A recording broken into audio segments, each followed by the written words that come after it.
I only hope that we never lose sight of one thing, that it was all started by a mouse. Hello, everyone out there in podcast land. This is the Beyond the Mouse podcast, the Disney podcast for the Front Row Network, a community voices partner of NPR Illinois. And we are so excited that you are listening to us today. I am Craig, and I'm joined today by my co-host, Brett Rutherford. Hello. And also Vanessa Ferguson. How are you? I'm doing great. That's awesome. And we have such a special guest for you here today. And first of all, we want to say thank you for subscribing to the Beyond the Mouse feed. This is a feed-only episode because we know that you are the true Disney fans and that you are going to really enjoy this conversation that we just were able to have. We talked to Kaye Malins, the director of the Disney Hometown Museum. And it's just such a fantastic conversation. Really get to kind of get some insights into not only Walt, but teaser. You also get a little bit of an insight into Roy Disney as well that I didn't know about, which is really cool. Just thank you, Brett. Brett actually took a trip to Marceline not too long ago and was able to speak to Kaye while he was there. And you set this whole thing up for us. It's just such a wonderful interview that you had. Well, thank you. It was my pleasure. It was my turn to pull my weight in our trio here. So I did want to mention, I'm going to read a quick bio just right off the website of the Walt Disney Hometown Museum. But before I do, we've been doing a lot more on Instagram. And so we have about 2,000 followers now on Instagram. Thank you so much to all of you. And if some of you are listening now for the first time, make sure that you do give us a rating on iTunes or any podcast platform. Follow along with us with the show. We're so happy to have you. Thank you so much for coming in and tuning in. We have such great interviews that you can go back and listen to, and also some of our old content. You know, out of nowhere, I listened to our Frozen 2 episode, and I gotta say, I really think that might be one of our best, listening back to it. So go back and listen to Frozen 2, and we'll all talk about it. But let's talk about the Walt Disney Hometown Museum. The Walt Disney Hometown Museum contains a unique collection of Disney family effects not able to be viewed anywhere else in the world. Visitors to the museum are treated to interpretive exhibits focusing on the Disney family, Walt's life in Marceline, as well as his friends and family who supported him in his creative adventures while growing up. Also exhibited at the museum are hundreds of personal letters written between the Disney family members, the only park attraction to ever leave the Disney park, and other artifacts, effects, and personal belongings from the Disney family members. The Walt Disney Hometown Museum is a private venture whose mission is ensuring that the world never forgets that Walt Disney was a simple farm boy from Marceline who grew up to become the keeper of childhood magic. And I think we should just jump right into the interview. This is our interview with Kaye Malins, the director of the Disney Hometown Museum.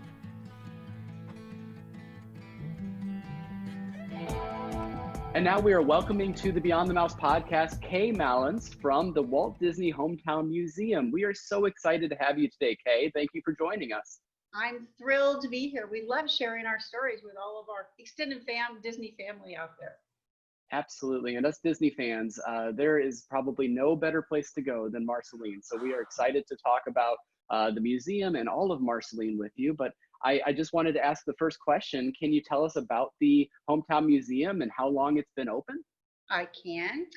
The museum opened in 2001, which was the 100th anniversary of Walt's birth. So we thought a very fitting time to open the museum. And how it kind of all got started was kind of serendipity. I had been a friend of Walt's sister, Ruth Disney Beecher, my entire adult life. And on one visit, she said, "Kaye, I want you to have my stuff." And I didn't give it another thought. And then her son, Ted, she passes away, and her son, Ted, calls me. He goes, "Kaye, Mom wants you to have her stuff." And I said, "Well, what are we talking about?" And he goes, "Well, fly out and see." So they lived out in the Portland, Oregon area. So I flew out with a suitcase and an empty suitcase because it was before 9/11 and you could do that stuff and nobody cared, thinking there'd be enough stuff for an exhibit at City Hall. Mm-hmm. Well, they started taking stuff out of the tops of closets, out of the beds, and I'm going, whoa, I am way over my head here. And they had no idea what they had. So I came back to Missouri. I got some help from Nelson Atkins Museum in Kansas City. We made several trips out there with cameras and scanners, and we set up shop on the dining room table in their house, and we documented 3,000 artifacts. Most of them had never been seen before. They were family letters and journals, and actually they had me read. Ruth, Walt's sister, kept vast journals. She kept them from the time she was a young girl, and so they had me read all the journals, and so I would understand. And so they gave me a room in their house, and I sat and I read and I read and I read.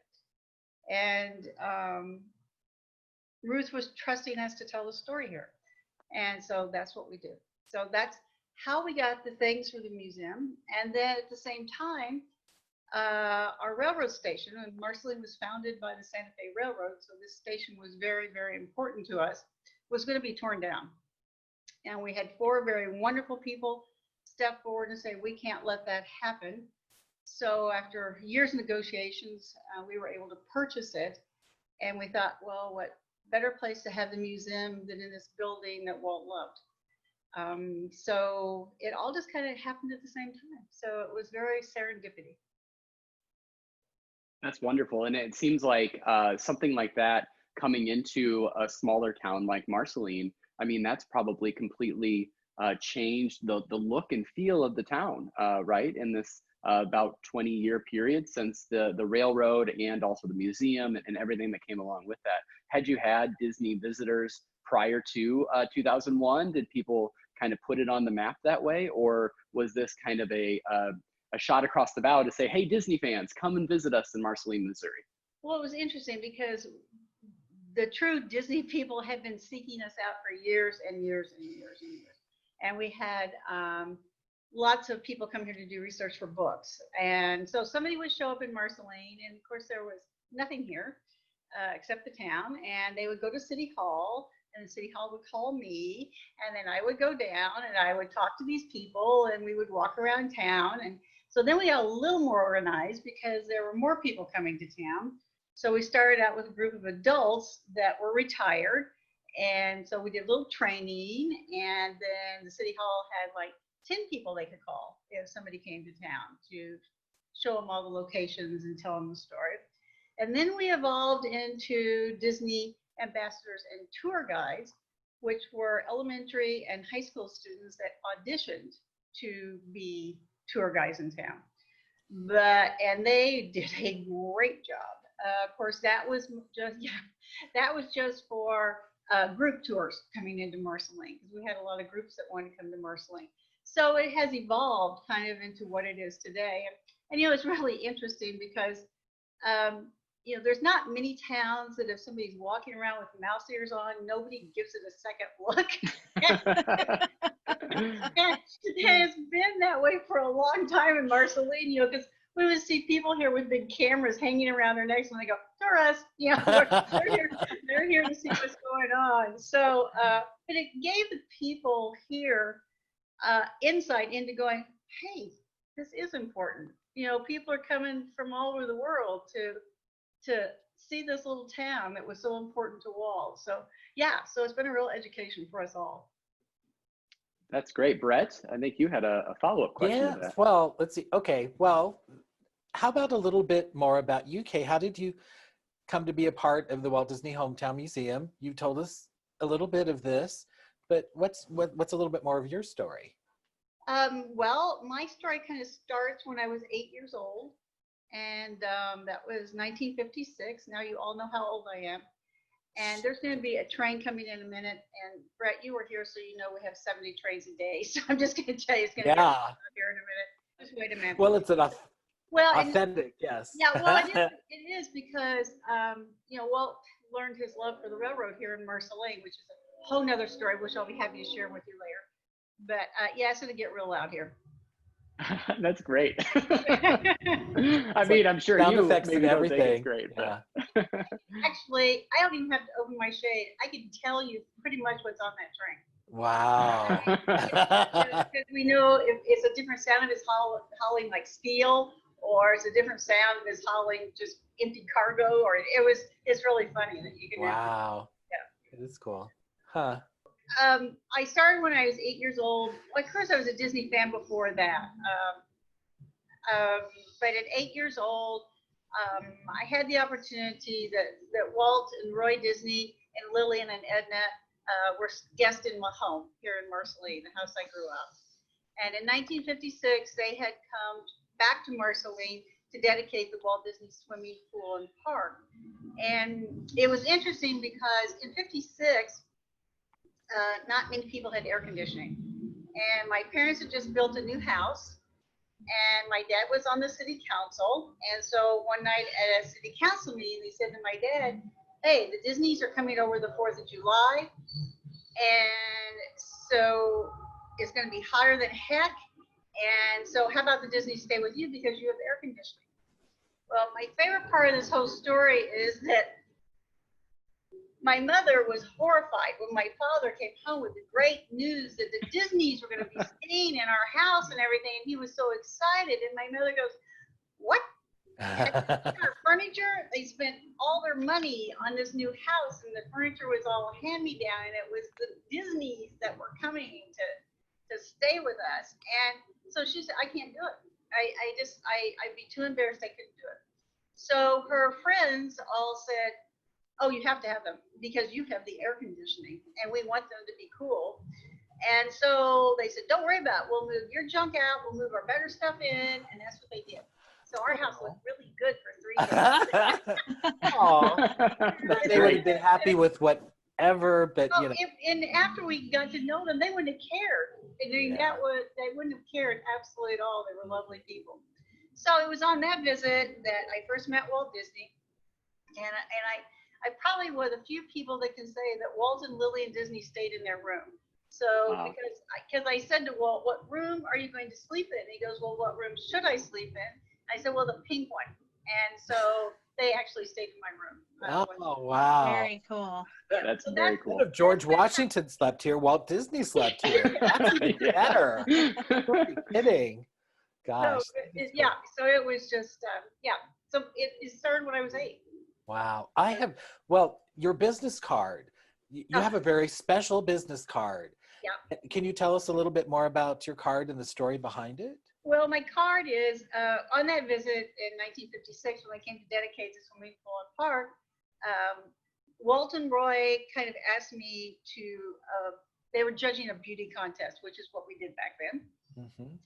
And so they asked me to carry the crown for the queen. And so the photo that's on my business card is me as an 8-year-old girl holding the crown and presenting it to Walt Disney for the lady who was the queen. Her name was Deanna Kelly, and she was beautiful her entire life, beautiful inside and beautiful outside. So they picked a very good point. That is so cool. Wow. Vanessa, you had a question?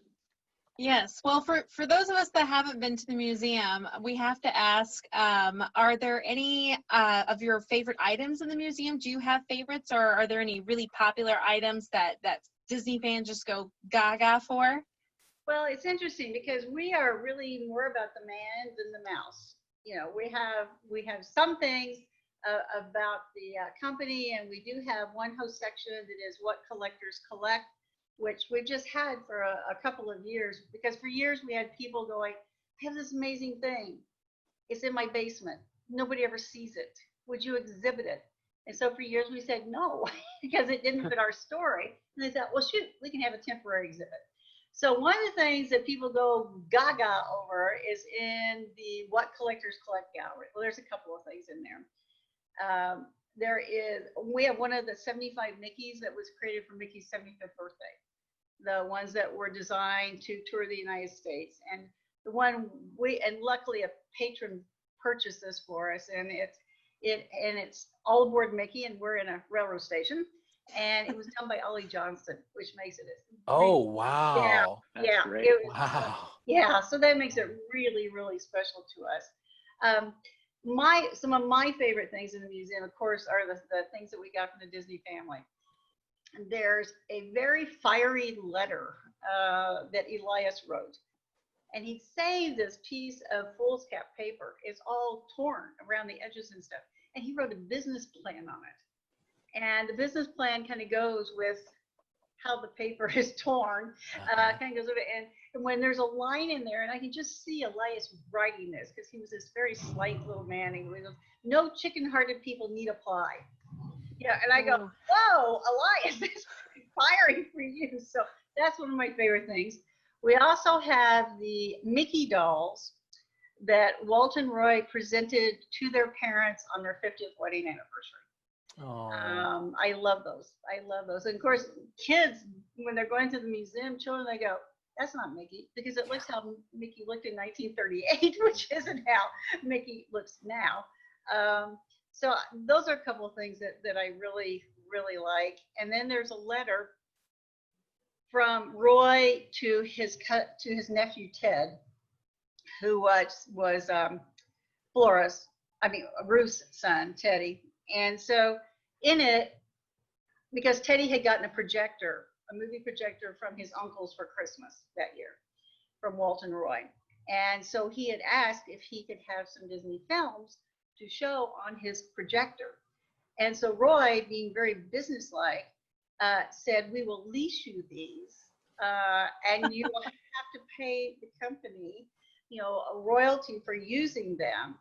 And and then there's another letter that's sometime after that when he returned the films, and he said, "Well, here's your money back. Go buy your mother a dress." But he wanting to have that business lesson. So that's another one of my favorite things.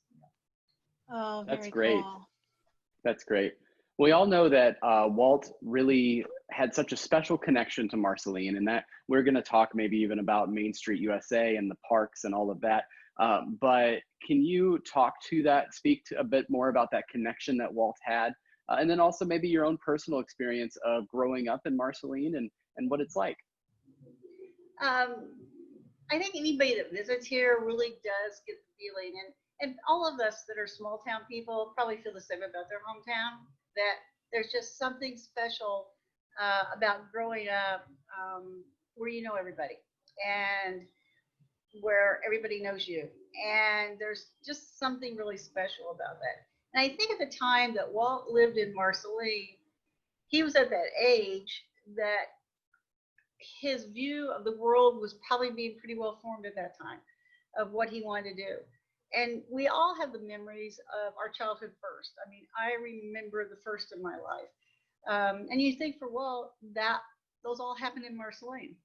His first school, his first parade, caught his first fish, went swimming for the first time, saw his first fireworks.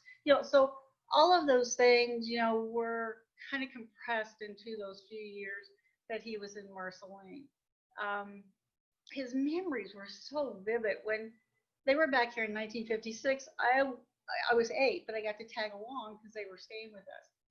And he remembered everything. I mean, and he'd go, "Now, Roy, you remember this? And do you remember when we went over there? And that's where we went sleigh riding. If we go over here, is going to be." So it was just ingrained in his mind.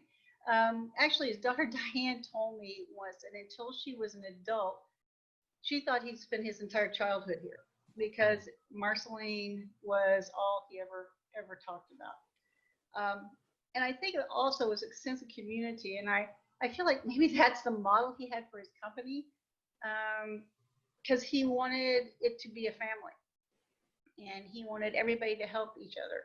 And he wanted them to all feel like they could call on another person to help them. And, in Marceline, where the Disney farm is, there are still 7 Centennial farms. So the descendants of the people that helped Elias get through those few years on the farm all still live there.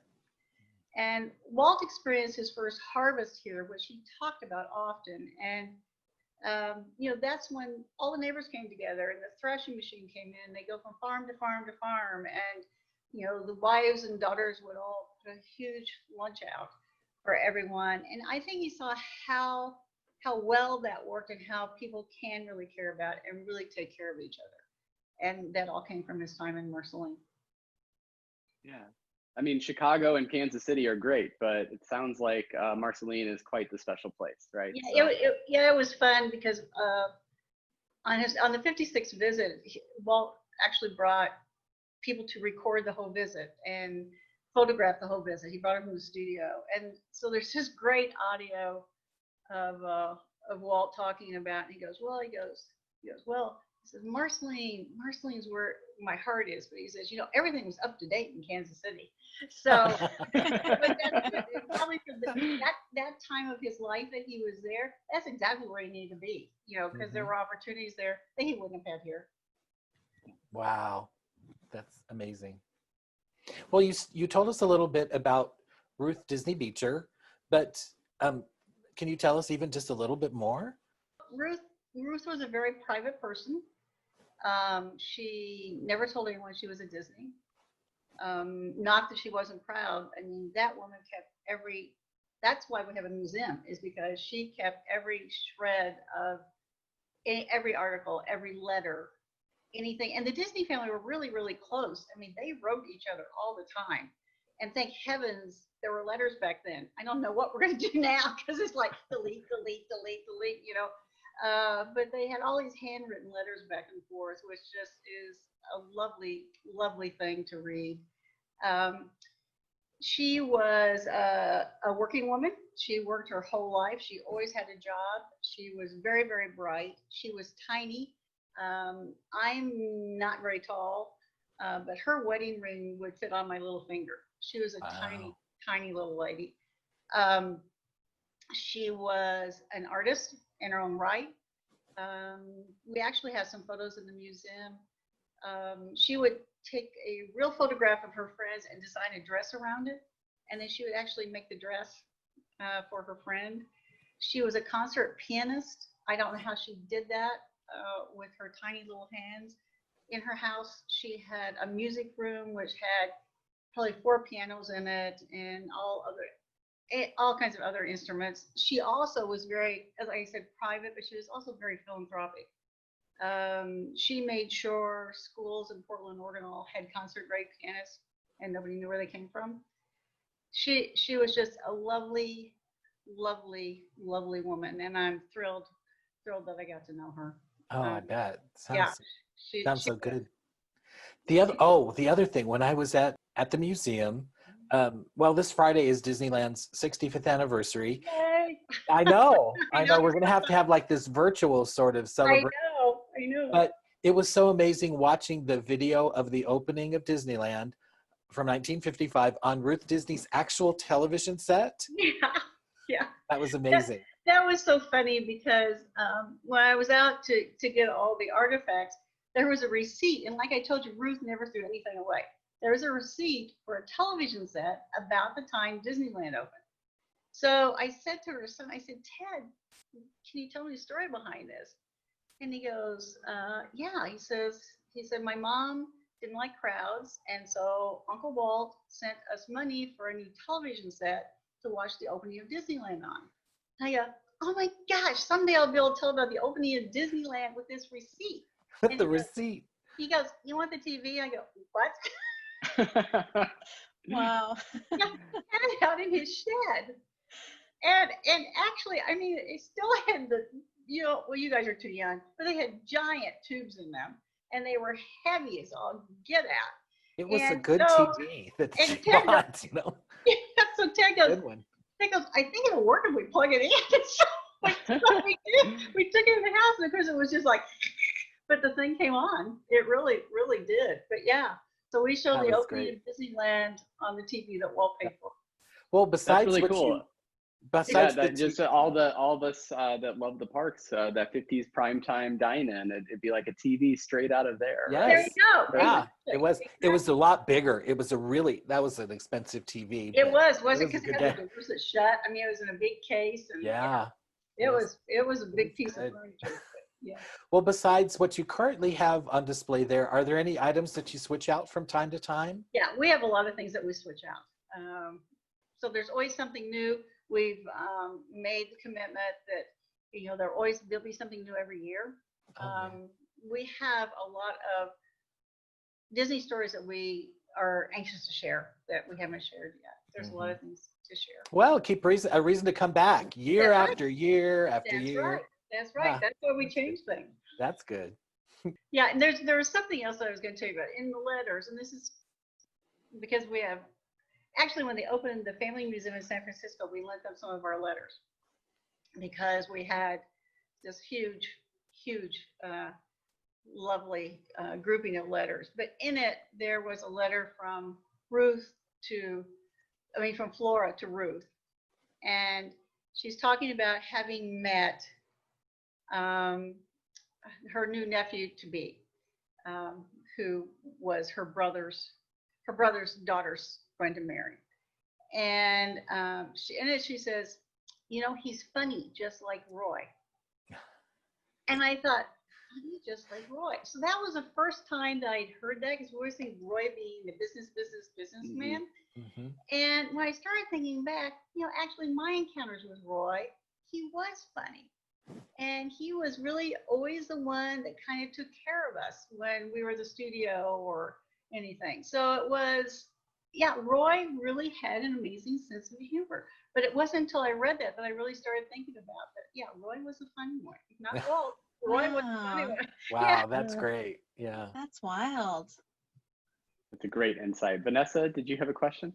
Yeah, well, and thinking about Main Street USA, I think I agree with you in that it's something that us Midwesterners, we know what it's like to be in a small town, and we really appreciate it. And pretty much anywhere you go in the Midwest, there's usually a small town with a Main Street USA, or at least, what's left of it now for some of them. But I just wondered, for those who live outside of this region, those you mentioned they wear their Disney ears. What else? What's the reaction to seeing a small town like Marceline or that Main Street USA? How do they react to seeing that? Well, it's a mixed emotion, because some people come here expect us to be like Disneyland, that's exactly what they're expecting. And we're not. We're a real town with insurance agents and those kind of things. Like any other small town, which you just alluded to. We have a lot of empty stores, and it's happening everywhere. Thanks to all you good people that come to Marceline, it's getting better. The tourism is helping us immensely, people coming to town. But there's also, and people see, you see what you want to see. But it's interesting because people go, oh, now I see it. I know what it is. That's that, and that's that, and that's that. Now I see you shaking your head, but it happens. Yes. Oh my gosh, I get chills. I have chills from it. Hearing so much of this, and then actually, I'm gonna cry anyway, because just going to going to Marceline, you just feel it, and and since as you said, it was such an important part of Walt's life to actually be there. You can kind of, I don't know, kind of relive it, or it just is very special. So yeah. So. Well, and things get revealed to us too. We'd always heard, we had heard it from Walt, that the Zerker building in Marceline was his inspiration for Coke Corner at Disneyland. And so, we're all looking at it. We're going, well, okay, it's a corner entrance building. It has arched windows, but it's not nearly as Victorian as the one at the park. And of course, he knew something we didn't know, because apartments had been added on the back of that building in 1917. A few years ago, they burned. We cleared away the debris, and we found the original 1905 drink Coke 5-cent sign. So Walt Disney had watched that sign being painted as a kid, and so of course that was his Coke building. And then there was another little, on top of it, there's an advertisement for Hutchison's Furniture and Undertaking. And so when the Coca-Cola company came back to repaint the sign for us, they go, you want to leave that? I go, yeah. Because Walt always said, my older brother Roy always made sure I had a little extra spending money. So one day Roy got them a job cleaning a horse-drawn hearse. And so Walt said, Roy worked hard cleaning the hearse all day, and I laid inside and pretended like I was dead. So that was Gonna keep that sign. Yeah. So that was Hutchison's Furniture and Undertaking that they worked for. So it's like, oh yes, another little piece of history just revealed itself. Yeah. So things like that happen to us a lot here in Marceline. It's like this amazing historic treasure hunt with our buildings here. Wow, I'm from a small town too, so I just love that. And I think on behalf of all Disney fans, I can say thank you so much, because we are so grateful that you have kept these artifacts and made a home for them. And I just wondered, what is that like, having to kind of be responsible for bringing in these items and then managing the museum and making sure this legacy lives on? And Marceline, what is that, a challenge, or what is that like? Well, I knew that I keep trying to fulfill Ruth's wishes. So I have a great muse that I'm able to talk to. Hey, Ruth, I'm needing a little help here. Or, hey, Walt, I'm needing a little help here.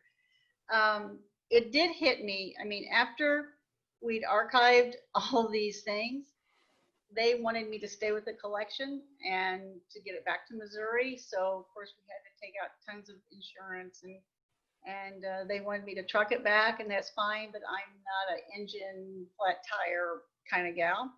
So I called a friend of mine who's a farm girl, and she could fix anything. And so Debbie came out and rode back with me. So we're at the end of Ted Beecher's driveway, and it suddenly washed over me. I go, what have I done?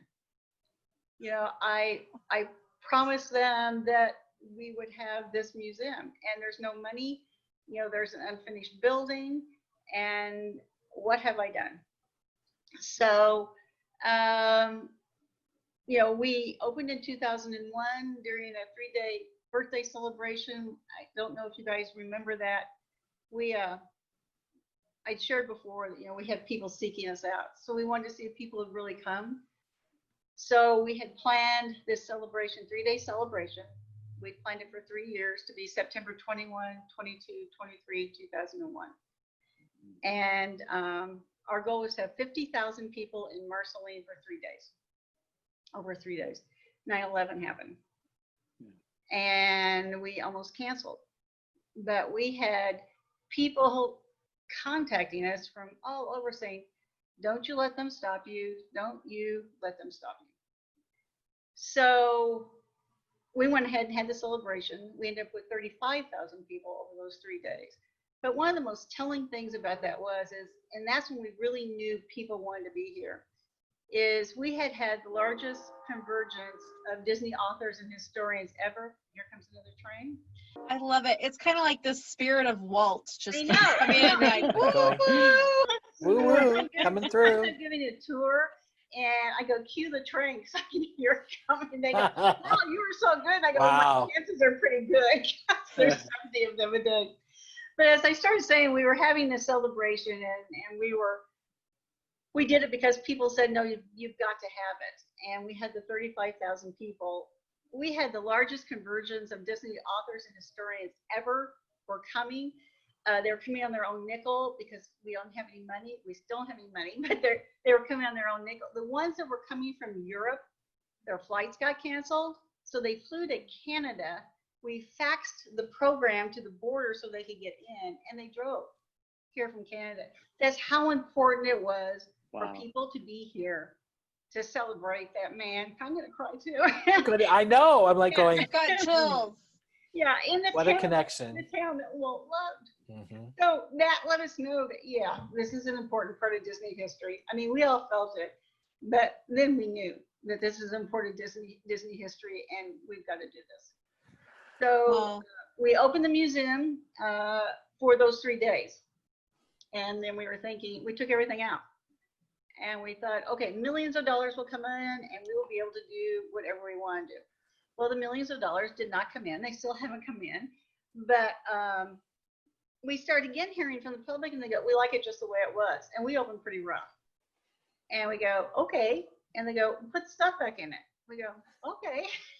So we put it back in, and that was going to be 20 years ago. So we have evolved over the 20 years to what we have now. And it's just because the people want it, and they want to know the story. So that's why we're here. Well, I so appreciate your resilience. So thank you so much on behalf of everybody. Yes. Especially, I mean, thinking about, to think about planning this event for 3 years, and then the horrific national tragedy happens. You know, it's a lot. It's reminiscent of a lot of people that have had to cancel things due to COVID and what's going on. Just these things that you can't plan for. but then to see that those people still came out and still showed up for that event, that's just wonderful. So Marceline is a bit out of the way for some people, but not for all. Here in the Springfield area, it's only about a 3-hour drive for us, which is wonderful. Straight down Highway 36. Yeah. Yeah, straight- yeah. yeah, Hey, Past absolutely. Jacksonville. Yeah, Just the to the easiest west. way, yeah, the easiest way to visualize us is you look at the state of Missouri. We've got Hannibal on one side, we've got St. Joseph, Missouri on the other side. We are right in the middle. So we're 2 hours from Kansas City, we're 3 hours from St. Louis, we're 3 hours from Springfield, we're 3 hours from Des Moines. So it is a great, great day trip. And you know, the museum is open Tuesday through Saturday, 10 to 4, Sundays 1 to 5, and closed on Mondays. We're almost every day except Monday. Wow. Wow, that's incredible. That's And incredible. you So must you have wear a had, mask. If you're coming now, you must wear a mask. Mask are Okay. required. Did. You did. Brett was Yes. good. yeah, thank you for looking out for all of our safety. So you've had the pleasure of probably meeting some really avid Disney fans. Do you have any fun stories for us? You just told us one about these European travelers who had to, Yeah. traverse the border in a car to make sure that Yeah. they can get there. And But any other really fun ones? Well, it's fun just the day to day. People that come like Brett that you can tell get it and get us after they get here. They're curious and they get here and they go, whoa, this is a whole lot more than I thought it would be. And I really feel the Disney magic. It's a kick for me too when we get, for instance, like we get Disney legends that come here, and you guys are just in Springfield. So when we start our speaker series again after this is all over, you gotta sign up for it. I mean, you can, Okay. yeah, Done. just Yeah. become our friend on Facebook, and Yes. because we've had Twitter. Yes. number- Party friend. any number of Disney legends here. One of the most, well, it was fairly recent. I mean, like Floyd Norman was here with his wife, and so we were talking, and he had just written the book A Kiss Goodnight, which I don't know if you guys have read it. Mhm. And where Walt's inspiration for the fireworks at Disneyland came from seeing the fireworks in Marceline as a child. And so Floyd had just finished with that book, and he and Richard Sherman and had just finished that book. And so we're sitting out watching the fireflies come up out of the tall grass, and he goes, yeah, he said, this is it. This is it. And at that moment, I'm looking at it and go, Floyd, you got to turn around because you got to see what I'm seeing over your shoulder. And there's this full moon just came up right. It was Oh like, my wow. gosh. oh, That's it's so so perfect. great. Wow. Yeah, That's so I- good. just so perfect. So there are moments like that are hard to describe. And I've just had this amazing life getting to witness all of this. Yeah, and I thought it was close enough on my bookshelf to grab, but my son loves A Kiss Goodnight. Isn't it And charming? and it comes with a CD that Richard Sherman did an original song for, and it's well worth it if you have a young Disney fan, or even if you're an adult. It's just such beautiful. Of course, it's beautiful sketches, and I mean, it's Floyd Norman, So absolutely, it's just so wonderful. That's a great. It was interesting because we've had those fireworks here for over 100 years, and the only time we didn't have them was World War II. We didn't have them. But this year, even though we couldn't have our big 4th of July celebration because of COVID, the firemen still had the fireworks. And it was still a huge crowd to do that. So the firework tradition carries on. And it wouldn't be Marceline without the 4th of July fireworks. So we made sure that happened this year. Oh, great. well, I had a question. Well, the Disney Family Farm is on the edge of Marceline. It's, if you're going, west, it's 2 blocks past the Casey's? Anyway, that's a Midwestern thing.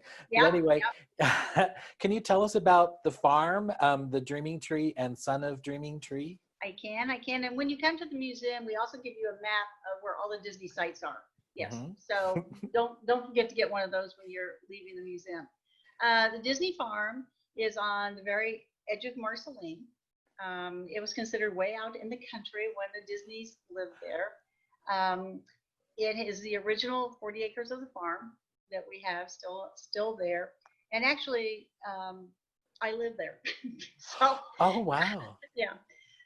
It's not open to the public, but you can go down to where the Dreaming Tree and where the Disney Barn are and everything. So that is open to the public. The Dreaming Tree, Walt, every visit back to Marceline would go down, I think, truly for a quiet moment for inspiration underneath the branches of his Dreaming Tree. And since we're all Midwesterners, we all know what a cottonwood is. And some of them grow to be very, very large. And they usually don't get extremely old. But this cottonwood was huge. And if you've ever laid beneath one and listened to the leaves, they have a tinkling sound to them. No other tree I've ever heard has that kind of sound. So that was where Walt very first started to draw, was underneath his Dreaming Tree in Marceline. And his sister Ruth told me that he would make her a drawing and then he'd make up a right good story to go along with it. So Walt's Dreaming Tree was really, really important to him. American Forest Historic Tree Nursery in Jacksonville, Florida collect seeds from historic trees all over the United States. And they collected 1.5 million seeds off our Dreaming Tree before it got hit by lightning. A few years after it was hit, and I called Disney Horticulture and Disneyland, and I said, okay, this is what happened. What do you think? So they sent somebody out and they go, well, this is what's going to happen. It's going to look okay, and then stuff is going to start falling off, which is exactly what happened. And train, just a moment. That one sounds different. What's that one carrying? Yep, it actually is going way too fast, I think. So it actually has a very light load, so it's probably carrying empty cargo containers. So because it's going really, really fast. So anyway, so American Forest Historic Tree Nursery sent us a sapling from one of the seeds that they took, and one of Walt's grandsons and 3 Walt Disney World ambassadors came up from Florida. And they planted Son of Dreaming Tree on the Disney farm, just a few feet from the original. And it's about 40 feet tall now. Wow. So you can walk on down, you can see where Walt's tree fell. You can walk by the Son of Dreaming Tree, and then you can go down to the Disney barn. Now, the Disney barn actually kind of came home again in 2001 during that 3-day celebration. The original barn had been torn down in the 30s. But Walt had recreated the Marceline barn on his estate in California for his railroad. And it was actually in that barn that Disney Imagineering was born. So the Disney family sent us the blueprints that Walt had designed for his barn in California that looked like the barn in Marceline. So we did a 3-day old-fashioned barn raising. And so that was all done with volunteers. So actually from all over the United States to say they helped put Walt's barn back on the Disney farm. So yeah, I know you were in it, Brett. The signatures in the barn got started because the people that were helping that day put their signature in the barn. And then there was a beam that the Disneyana Club had at Disneyland for a month for guests to sign, and they shipped it back to be installed in our barn. So people from all over the world have been there, and they have left their signature, and there's hardly place to leave another signature in there. So, but it's cool. Really so sweet, because sometimes I go down there and there'll just be somebody sitting in there and they go, I feel Walt here. Mm-hmm. I really feel his presence here on this farm. So that's like, well, look, I'm a mess, but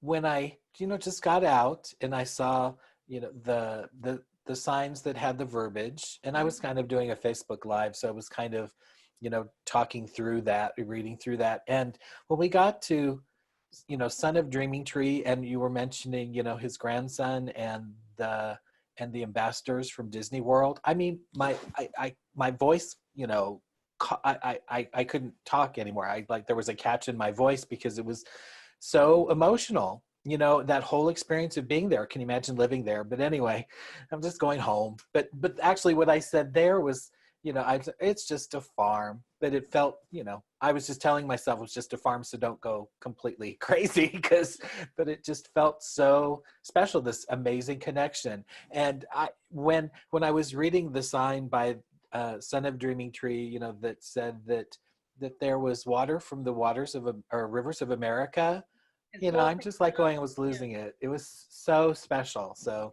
that was amazing. So Yeah. I need to do something where I don't cry anyway. So it was so good. So Well, and it is just so lovely to have that place here in Marceline, and this year we were to have our gala on the Disney farm in Marceline. Of course, all that's canceled now this year, so it'll be 2021. We'll be having the gala on the Disney farm in Marceline, and it's really special for people because we just put up big tents and they get to have dinner on Walt's farm, and it's a very special time. Very special time. So yeah, it is. It is. I feel so blessed to live here. I mean, I truly do. I had a gentleman that went by years ago. I'm out watering my flowers, and do we have time for me to tell you this? sure. Oh, If you okay. do, we do. Okay, years ago, I was out watering flowers in my front yard, and this big old tour bus goes by. It had a big Western scene painted on the side of it. And so I noticed it, and so pretty soon it comes back. And the driver gets off, and he goes, "Hey, is this a Disney farm?" I go, "Yes, it is."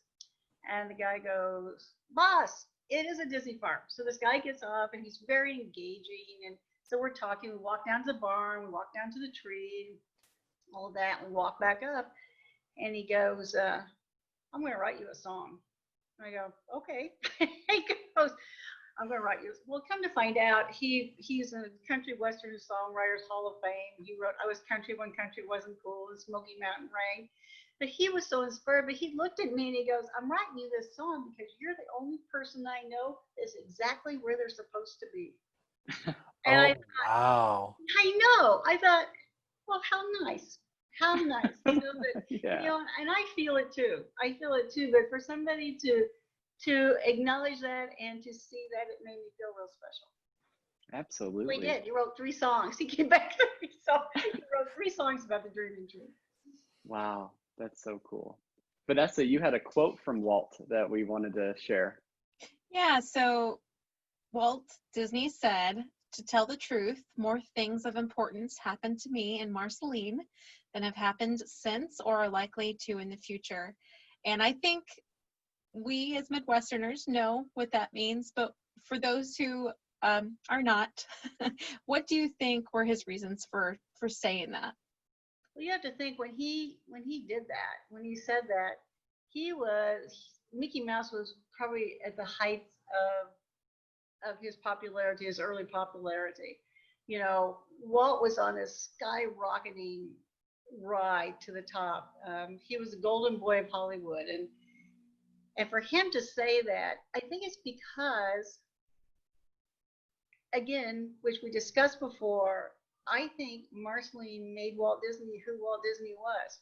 I think he got his inspiration from here that he never forgot, and he always harkened back to it, whatever his problem was and wherever his joy was. And I think he also got his morals from here, that if you treat people right, they're going to treat you right. And I think who Walt Disney was came from those very few years in Marceline. And I think he realized that. Yeah, Well, I think so too. And we've talked to Bob Gurr, we've talked to Floyd Norman, and now we've talked to you. And that's one thing, that's one of the things that we hear is that, he was very rooted in fairness.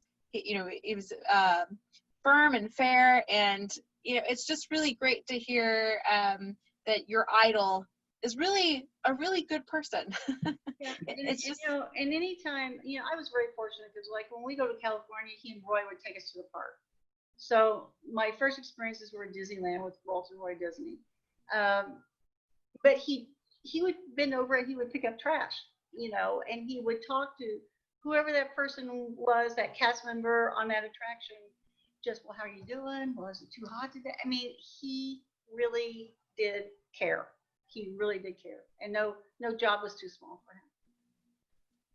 That's wonderful. Brett, you had a fun experience the last couple of, well, for the last 4 years you've Yeah, been going out. So yeah. let's Well, ask your question about D23.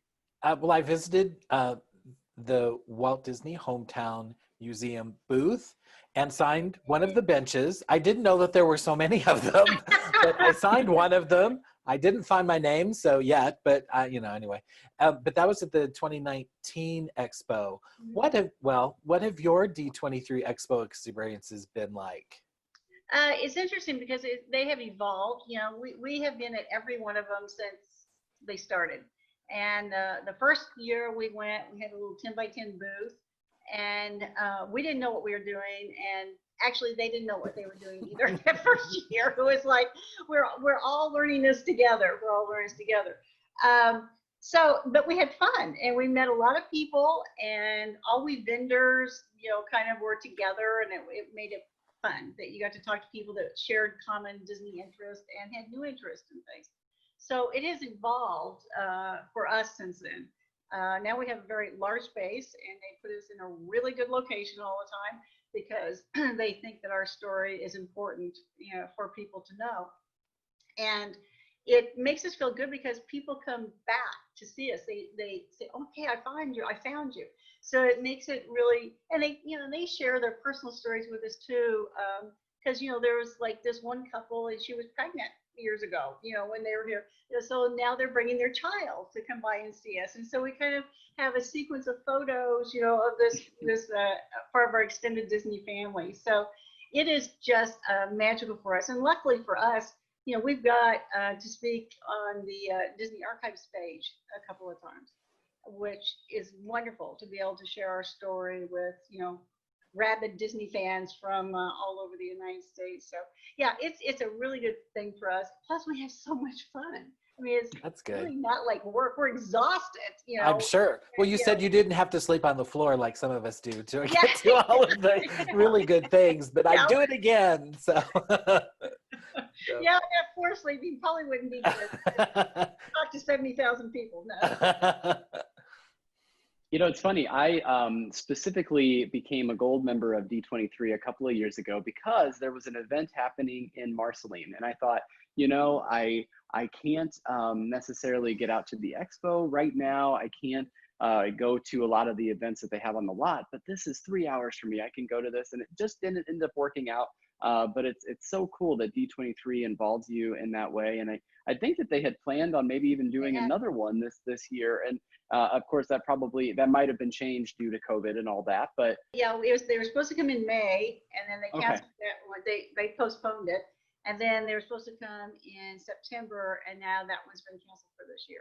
So so we totally understand, but we had some really cool stuff planned. So we'll just save it for next time. So yeah, and be sure you get signed up for the next. The first one they did, the tickets sold out in 60 seconds. Wow, that's incredible. So cool. Yeah, well, you're very popular, and definitely worthwhile. So yeah. And we're going to start wrapping up a bit here, but I will say that it's always been a goal of mine to all three of us to be in the same space and to record a podcast in Marceline. So we're definitely going to have to do that, and we're going to have to come back and see you again when we're there. It's so cool to hear about the Hometown Museum and everything. And I would say if you ever need a moderator for anything, for any kind of panel or anything, I know who to call. We'll be there for sure. But anything new that coming, you said that you'd like to change things up every year and make sure there's always something new. Is there any kind of new exhibits or any new artifacts that you wanted to speak to? Well, we're not sharing that just yet. Okay. Fair enough. That's a teaser. Hey. It is. There's going to be an announcement. So so stay tuned. Absolutely, we will. And Brett, you had a question about. We talked about the gala a little bit, but you had a question about it too. Well, your gala fundraiser looks like a Disney fan's dream. I mean, last year it was so fun. Last year it was at the American Adventure at Epcot. Is that correct? Yeah. Well, what is that experience like? And what in the world is that silent auction like? I'm like going, I was just thinking of that the other day. I'm like going, time to start saving for that silent auction. Well, we'll be doing, again, stay tuned, because we will be doing even though we're not having our gala, we'll be doing an auction this fall. So yes, so there will be some announcements about that. But the galas are so much fun. Like when they're at Disney World, they're a completely different feel, as you can imagine, than they are when they're on the farm. So it depends if you want to get really dressed up and be at Disney, which there's nothing wrong with that. Well, we have a great time doing that. Or if you want to be on the farm, where it's much more casual in a big tent. So they both have very different feels to them, but they are so fun. Like, well, Floyd was our speaker at the first one we had at the farm, Floyd Norman. And this year was going to be Tom Nabby, who was first Tom Sawyer. But Tom said, oh, he'll take a rain check and he'll do it next year. So That's on the good, farm, right? so that'll be a good thing. And it's interesting because when Tom and I were talking, we were both speaking at an event, and Tom and I were talking, and we didn't know each other, but we both worked at Disneyland at the same time, and we knew a lot of people in common. How cool. So yeah, so it was fun. So it was kind of like, well, whatever happened to so and so? So we had a great evening reminiscing. Well, it's a small world, you know. Yeah. I use that a lot.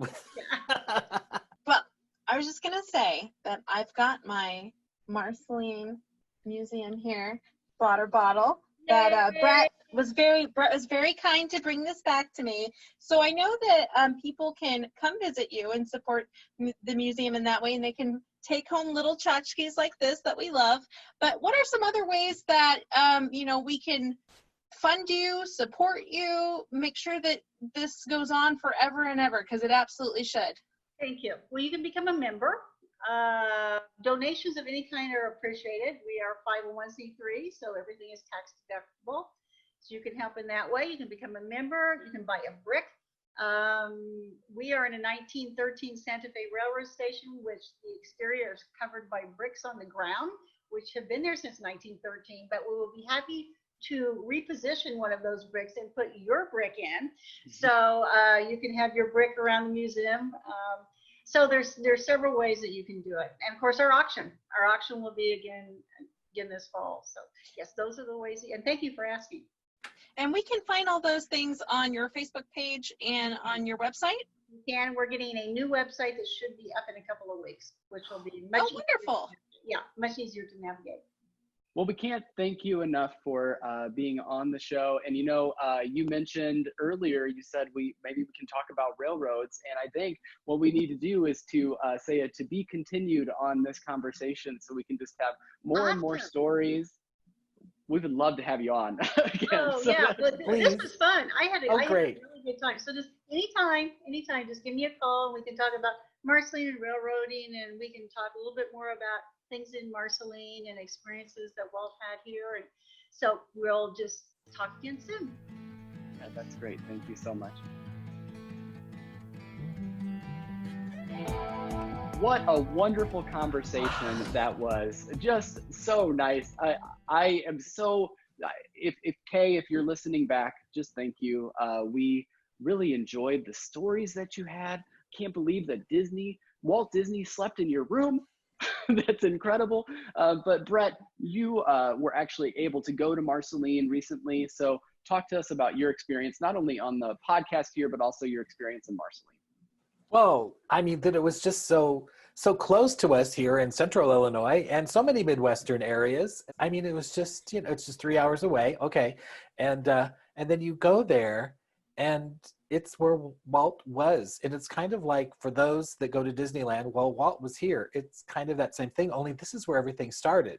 This is where Disneyland started. This is where he grew as a child, probably some of his very favorite memories during his childhood, which at times was tough, took place in Marceline. So you can see that in all of his work throughout his life. So it was so cool seeing the actual building. And honestly, Kaye was talking about the bricks. I kind of was taking this experience in. I saw the front. I started looking at the bricks, and the bricks had, these dedications to Walt. And, and there were more than once that I was, doing a little bit of a, a little bit of a cry. So anyway, so I tried to gain my composure as I went inside to be the adult person that is just a fan and not a crybaby. but anyway, and the first thing I said is, after I did my admissions was, do Disney fans sometimes, kind of come in crying? Yeah, they do. And I'm like going, I'm one of that. No, I didn't do that. But I was So trying. tell me about these bricks, Brett. Would Beyond the Mouse podcast with each of our names fit on this brick, or is that too much? It's I probably don't too know. much. Well, I think, Beyond the Mouse. We might have to investigate it. I think so. Well, we'll have to go. Yes, You think so? 100%. We're gonna Yes. go. Yay! Absolutely. I'll drive. Yes, it'll be great. We have to do this very soon. Vanessa, what are your thoughts on the interview? I really enjoyed that. Speaking with Kaye, I just so appreciate everything that she's done to preserve Walt's legacy and his family's legacy and the legacy of this town that formed Walt. We are from Central Illinois. There's a lot of small towns that we visit. I'm from one of them, as I mentioned during the podcast. And I just really appreciate that feeling that she's really captured in her storytelling and in this museum. This is really a town where you can grow your morals, you can be rooted in it, and even though you might leave, you never forget it. I just really felt it was a very special interview, and I want to hug her next time I see, and that's saying something, because I don't hug anybody. So next time I see Kaye, I'm going to ask her if I can hug her, because she's just a very special woman, and I really appreciate her time that she shared with us. That story about the songwriter and saying that she is in the exact right place, that is so true, and you could just see that beaming on her face when she joined us. So just thank you to the Walt Disney Hometown Museum. Do support them. Go to their website, go to their Facebook page, and thank you, Kaye, for joining us today. If you want to follow along with Beyond the Mouse, you can always find us on our social media, Beyond the Mouse Podcast on Facebook, but you can also find us on Instagram at Beyond the Mouse Pod. And then we're, of course, part of the Front Row Network, so you can look at the Front Row Network on all social media channels as well. We have some fun coming your way. We have a lot of really neat ideas about what we're going to do as far as future episodes and future shows are concerned. We always like to hear from you too. Is there something that you want us to cover? Is there something that you want us to talk about? Because, it's Disney and we can talk about it forever. But thank you again for listening, and we just had such a great time today. So for Beyond the Mouse, I am Craig. I'm Vanessa. And I'm Brett. And we will see you real soon in Marceline. Well, maybe in the front row too. In Marceline, yes. Oh my gosh. Really? We gotta go. We gotta get moving. I'm I driving. know. I get car sick, so I have to drive. We have to Lots go of for sure. windows, yeah. I love trees. I love trees. We gotta. I go love see the trees too. That was. Brett, do you love trees? I love trees. Out of context, this sounds hilarious. I love trees.